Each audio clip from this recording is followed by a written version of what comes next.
is the gleaming hero in shining armor mounted on an all-white horse, who unleashes his broadsword from its gilded hilt and slays me dead while the townsfolk cheer.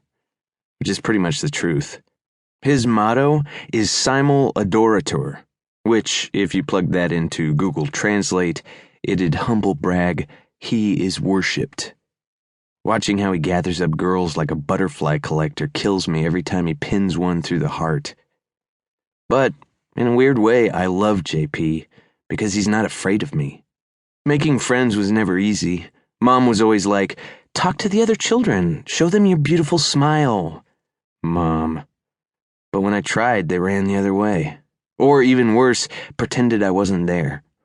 When I had 30 pounds on every other first grader in town, JP was the only kid who asked, "Want to play?" Of course, my answer was yes. And if he asked me to rough up the occasional somebody here and there, I did it because he wanted me to be his friend.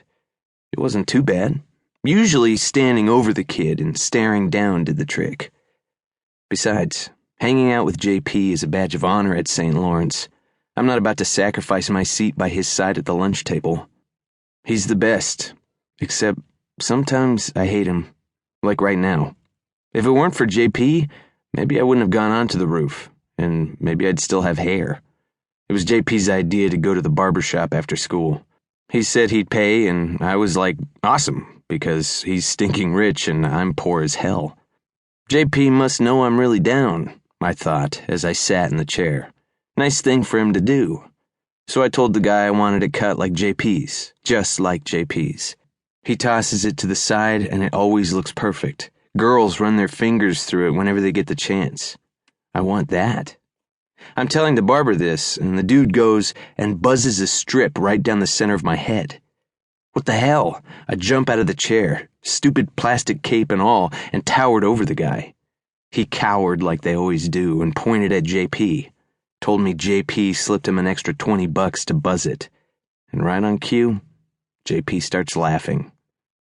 I laughed too, but that's different. I had to. So now I have a buzzed skull. I don't like it. Reminds me too much of chemo. I wonder what my dad thinks about my new haircut. He'd be the expert on this particular hairstyle. If he still does think, that is. I tried to block out hating my new chemo head, but that only lasted until I got home, took my hat off, and saw my reflection in the hallway mirror.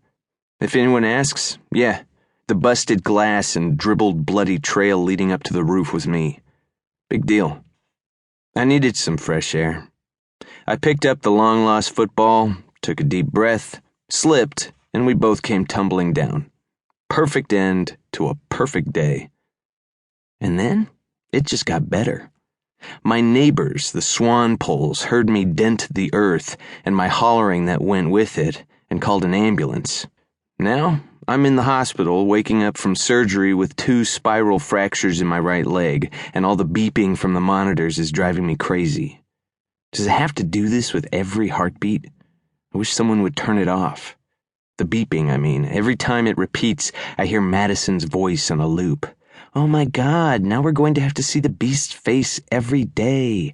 Oh my God, now we're going to have to see the beast's face every day. My eyes close to block out all the white of my hospital room, and I'm feeling vaguely disappointed. Didn't think I'd end up here. Not what I had in mind.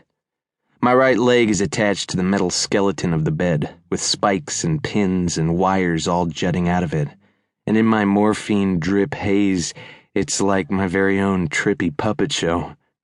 I settle into my hospital bed and inhale the room's chemical sterility, as though it's Fern Chapman's perfume. Or deodorant. Whatever it is that always makes her smell unbelievable.